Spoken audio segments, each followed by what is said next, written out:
Coat Addu Multan के पास में एक दूर के अच्छा, इलाके में था। मुल्तान के वहाँ हैं न्यूज़पेपर नहीं आता था, लोगों को पता ही नहीं चल अच्छा, पाया कि गलती थी। यारी पाकिस्तानी इन्हें है। तब पता चलता। Hello everyone, welcome back to our channel. मैं मोहम्मद आजाद, मैं मोहम्मद शहजाद और आप देख रहे हैं बड़ी ब्रोस रिएक्शन। उम्मीद है आप सब खैरियत से होंगे। और आज की वीडियो एक खास व्यूअर ने हमें सजेस्ट की। यस, जो पंजाब से है, इंडिया पंजाब से है। और इस सीखे या पता नहीं कौन सिख था, हरमीत सिंह नाम था। अच्छा। और उसका जो वो था, मतलब उसने ये मिल्खा सिंह की स्टोरी पे उसने कहा कि रिएक्शन दो कि ये किस तरह इन्होंने स्ट्रगल की है और किस तरह इन्होंने फिर जो है ना इंडिया का नाम रोशन किया था। तो इसकी वीडियो पे हम रिएक्ट करेंगे। ये वीडियो बनाई है आरजे कार्तिक ने, और वीडियो का लिंक, चैनल का लिंक भी डिस्क्रिप्शन देंगे। और बस वीडियो स्टार्ट करते हैं, लेट्स गो। ये कहानी 15 साल के एक ऐसे लड़के की है जिसके गांव को देश के बंटवारे की भनक भी नहीं लगती। इस गांव में कोई अखबार नहीं पहुंचता था। एक दिन गांव में अचानक से भीड़ आ जाती है, जिसके बाद ये लड़का अपने परिवार से बिछड़ जाता है। जब ये अपने परिवार से बिछड़ रहा होता है तब इसके पिता अपनी आखिरी सांसें गिन रहे होते हैं और इससे कहते हैं, भाग मिल्खा भाग। ये कहानी है द फ्लाइंग सिख, मिल्खा सिंह साहब की। और इस वीडियो के जरिए मैं उन्हें श्रद्धांजलि अर्पित करता हूं। बात करते हैं मिल्खा सिंह जी के जीवन से सीखने वाली 5 बड़ी बातों की। वो कहते थे कि मैं तब तक नहीं रुकता था जब तक मैं अपने पसीने से एक बाल्टी ना भर दूं। मैं खुद को इतना धक्का दूंगा कि अंत में मैं गिर जाऊंगा और मुझे अस्पताल में भर्ती होना पड़ेगा। मैं भगवान से मुझे बचाने के लिए प्रार्थना करूंगा और वादा करूंगा कि भविष्य में और सावधान रहूंगा, और मुझे मौका मिला तब मैं इसे फिर से करना चाहूंगा, क्योंकि मैं सबसे तेज रनर बनना चाहूंगा। तो आइए बात करते हैं 5 लर्निंग्स फ्रॉम मिल्खा सिंह। आप देख रहे हैं सीखोगे नहीं तो जीतोगे कैसे लर्निंग सीरीज। मेरा नाम है आरजे कार्तिक। सबसे पहली बात जो कि मिल्खा सिंह साहब के जीवन से सीखनी चाहिए वो है फाइट बैक। इस कहानी को शुरुआत से शुरू करते हैं। बंटवारे के वक्त मिल्खा सिंह साहब 15 साल के थे। उनका जो गांव था कोट अड्डू मुल्तान के पास में एक दूर के अच्छा, इलाके में था। मुल्तान के वहां हैं न्यूज़पेपर नहीं आता था, लोगों को पता ही नहीं चल पाया कि कब इंडिया पाकिस्तान अलग अलग हो गए। कोई भी पॉलिटिकल उथल पुथल होती थी, उनको कोई जानकारी नहीं मिलती थी। यारी पाकिस्तानी इन्हें है। तब पता चलता था जब इनके गांव का कोई व्यक्ति शहर जाता था सामान खरीदने के लिए, तो उसे देश दुनिया के बारे में जानकारी मिलती थी। अचानक से एक दिन इनके गांव में बाहर से भीड़ पहुंचती है और दंगे शुरू हो जाते हैं। लोगों को मारना पीटना शुरू कर देते हैं। लोग बात करने की कोशिश करते हैं, समझने की कोशिश करते हैं, लेकिन उन्हें मार दिया जाता है। अगले दिन वो भीड़ जो थी और ज्यादा संख्या में आती है। भारी गोलीबारी होती है। मिल्खा सिंह जो है छिपने की कोशिश में लगे होते हैं। उनके पिता की गर्दन पर तलवार से वार होता है। जमीन पर गिर जाते हैं, आखिरी सांसें गिन रहे होते हैं और बेटे से कहते हैं, भाग मिल्खा भाग। मिल्खा सिंह जी के सामने उस वक्त उनका पूरा परिवार जो था वो खत्म हो चुका था, लेकिन मिल्खा सिंह ने अपने पिता को अंतिम समय में भी बहादुरी से लड़ते देखा था। जिसके बाद वो खुद को समेटते हैं, सिचुएशन से लड़ते हैं। उनके पिता ने जो कहा था ना, भाग मिल्खा भाग, उसके बाद वो ऐसा भागते हैं कि उनका बनाया जो रिकॉर्ड है वो 40 साल तक कायम रहता है। मिल्खा सिंह वहां से निकलते हैं, एक जंगल में पहुंचते हैं, पूरी रात वहां बिताते हैं। उन्हें लगता है कि पूरे परिवार को खो चुके हैं, लेकिन अगली सुबह दिल्ली के लिए ट्रेन लेते हैं। बाकी पैसेंजर्स की मदद से महिलाओं के कंपार्टमेंट में जाकर के छुपते हैं। ओल्ड दिल्ली रेलवे स्टेशन पर उतरते हैं और तब वो हजारों जो शरणार्थी थे उनके साथ करीब 3 हफ्ते तक रेलवे स्टेशन पर रहते हैं। ये वो समय था जब पैंडेमिक फैला हुआ था, हैजा फैला हुआ था। उनकी जिंदगी में तब एक हल्की सी रोशनी आती है जब स्टेशन के लाउड स्पीकर पर कुछ लोगों के नाम पुकारे जाते हैं, तो उन्हें मालूम चलता है कि उनकी बहन जिंदा है। दोनों बहन भाई फिर से पुराने किले के जो शरणार्थी शिविर थे, जो रेफ्यूजी कैंप था, उसकी तरफ जाते हैं। मिल्खा सिंह बहुत मेहनत करते हैं, यहां तक कि 10 रुपए महीने की तनख्वाह पर एक दुकान में सफाई का काम करते हैं। स्कूल में 9th क्लास में एडमिशन लेते हैं, लेकिन फिर वो जीवन का संघर्ष जो था वो पढ़ाई के आड़े आ जाता है। एक बार तो मिल्खा सिंह जी को सिर्फ इसलिए पकड़ लिया गया था क्योंकि वो बिना टिकट जो है ट्रेन में ट्रैवल कर रहे थे। बेल के लिए उनकी बहन को जेवर तक बेचने पड़े थे। इतना संघर्ष किया लेकिन हार नहीं मानी, जीवन के तमाम स्ट्रगल से लड़ते चले गए। दूसरी बात जो सीखने को मिलती है मिल्खा सिंह साहब की लाइफ से वो है हंगर, भूख। भूख होनी बहुत जरूरी है अगर आपको सक्सेसफुल बनना है।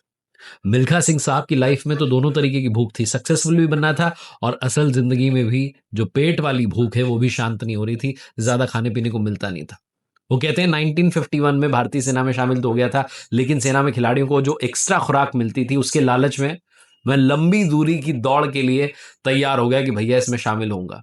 एक गिलास दूध के लिए सेना की दौड़ में उन्होंने हिस्सा लिया। बड़ा मजेदार किस्सा। वो कहते हैं कि आर्मी ज्वाइन करने के बाद 15 दिन के लगभग बीते थे कि एक दौड़ जो है उसका आयोजन हुआ और एथलेटिक्स ट्रेनिंग के लिए 10 जवान उसमें चुने जाने थे। मैंने रेस शुरू की तो मेरे पेट में दर्द होने लगा।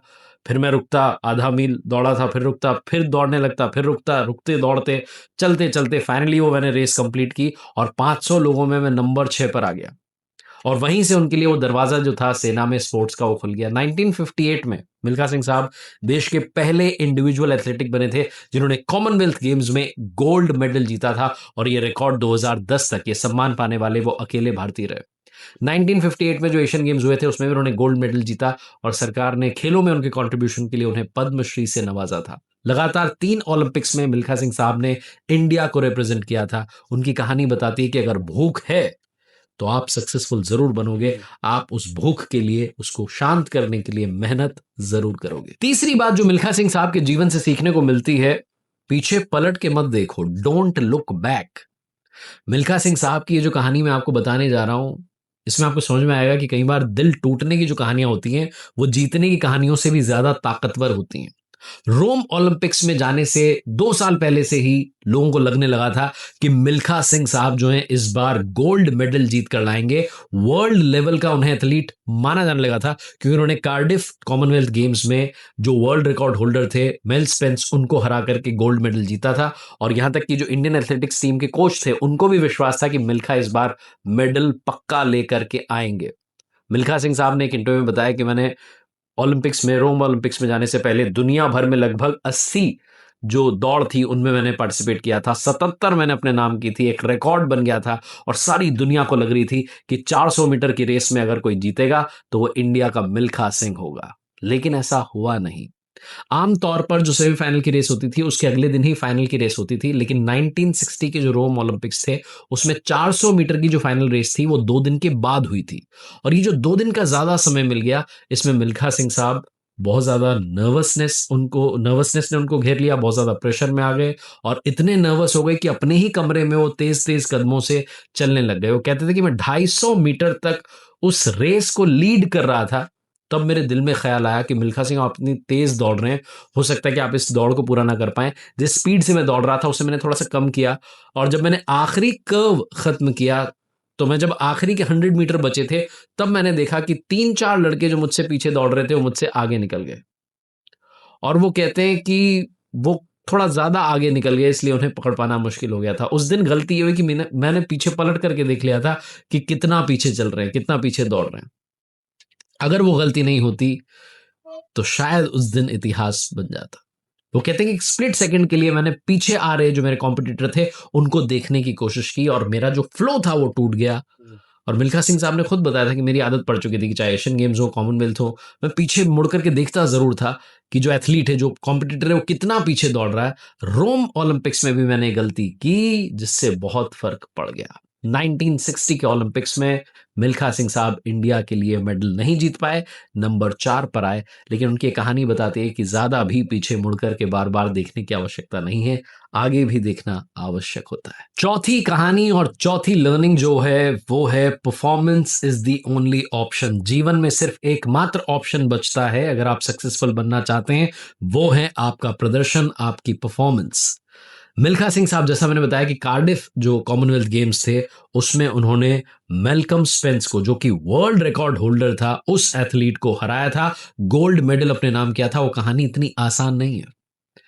मिल्खा सिंह साहब जब वो रेस होने वाली थी उसकी एक रात पहले पूरी रात सो नहीं सके थे। वो कहते हैं कि अगले दिन 440 यार्ड की रेस थी, फाइनल 4 बजे था। कहते हैं सुबह सुबह मैं जगा, मैंने अपनी नसों को आराम देने के लिए टब में गर्म पानी से स्नान किया, नाश्ता किया, वापस मैं सोने चला गया। दोपहर में जब जगा तो मैंने हल्का भोजन किया, ज्यादा नहीं खाया कि कहीं परफॉर्मेंस पर असर ना पड़े। वो कहते हैं 1 बजे मैंने कंघा किया, अपने लंबे बालों के जूड़े को सफेद रुमाल से कवर किया, अपने जो स्पाइक जूते थे, छोटा टॉवल था, एक कंघा था, ग्लूकोज का एक पैकेट था, ये सब मैंने अपने बैग में रखा, ट्रैक सूट पहना और मैं तैयार हुआ। उस दिन मैंने सबको याद किया, परमात्मा को प्रणाम किया, गुरु नानक देव, गुरु गोविंद सिंह जी, भगवान शिव जी को याद किया। कहते हैं कि एक एक क्षण मुझे उस दिन का याद है। मेरी टीम के जो साथी थे मेरा इंतजार कर रहे थे बस में।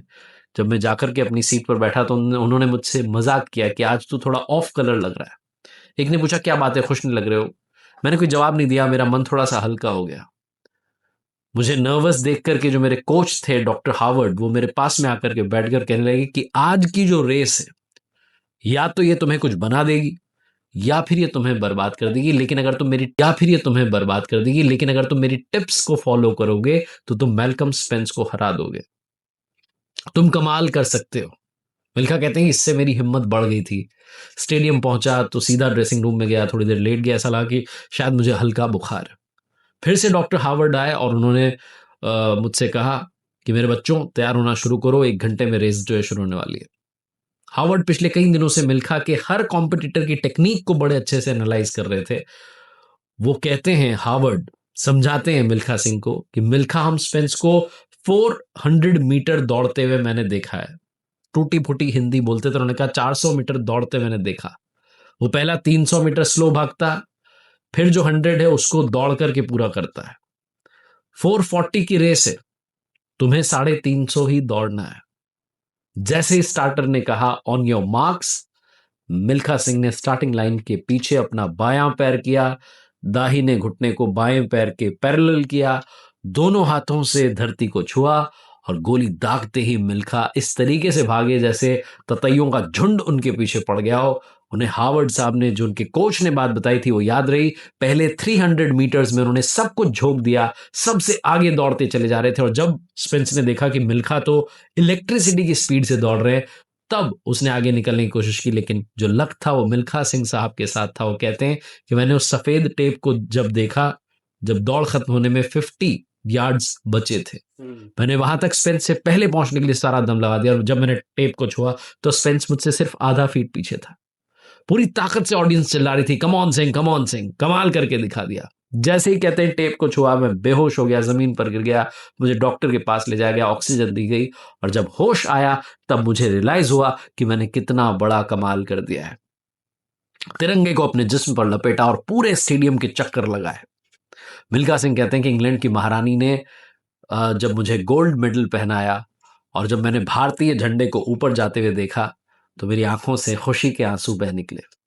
वो कहते हैं कि तभी एक मैडम मेरे पास आती हैं जिनका परिचय करवाया जाता है। वो ब्रिटेन में भारत की उच्चायुक्त थी, हाई कमिश्नर थी, विजय लक्ष्मी पंडित। मुझसे कहती हैं कि पंडित जवाहरलाल नेहरू जो हमारे प्रधानमंत्री हैं, उन्होंने एक मैसेज दिया है कि इतनी बड़ी उपलब्धि हासिल करने के बाद आप इनाम में क्या लेना चाहेंगे। मिल्खा सिंह कहते हैं मुझे कुछ समझ में नहीं आया कि मैं क्या मांगू, इस जीत की खुशी में क्या मांगू। तो मैंने कहा, मेरे मुंह से निकला कि इस जीत की खुशी में पूरे भारत में छुट्टी कर दी जाए। मैं जिस दिन इंडिया पहुंचा, पंडित नेहरू ने अपना वादा निभाया और पूरे देश में छुट्टी घोषित करवा दी गई।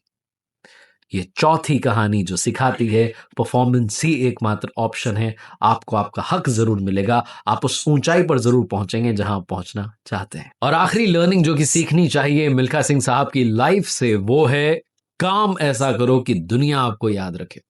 1960 में मिल्खा सिंह साहब के पास पाकिस्तान से इनविटेशन आता है कि आप इंडिया पाकिस्तान एथलेटिक्स कंपटीशन में पार्टिसिपेट कीजिए। टोक्यो एशियन गेम्स में उन्होंने वहां के पाकिस्तान के जो बेस्ट रनर थे अब्दुल खालिक, उनको फोटो फिनिश में 200 मीटर की रेस में हराया था। तो पाकिस्तान वाले चाहते थे कि अब दोनों का मुकाबला पाकिस्तान की जमीन पर हो, लेकिन मिल्खा सिंह साहब ने वहां जाने से इनकार कर दिया क्योंकि पार्टीशन के टाइम की बहुत बुरी यादें उनके साथ थी। वो नहीं चाहते थे कि वहां जाएं, लेकिन पंडित नेहरू ने कहा, प्रधानमंत्री जी ने कहा कि आपको जाना चाहिए, तो वो गए। कन्विंस किया गया जब उन्हें। लाहौर के स्टेडियम में जैसे ही स्टार्टर ने पिस्टल दागी, मिल्खा साहब ने दौड़ना शुरू किया। लोग नारे लगा रहे थे, पाकिस्तान जिंदाबाद, अब्दुल खालिक जिंदाबाद।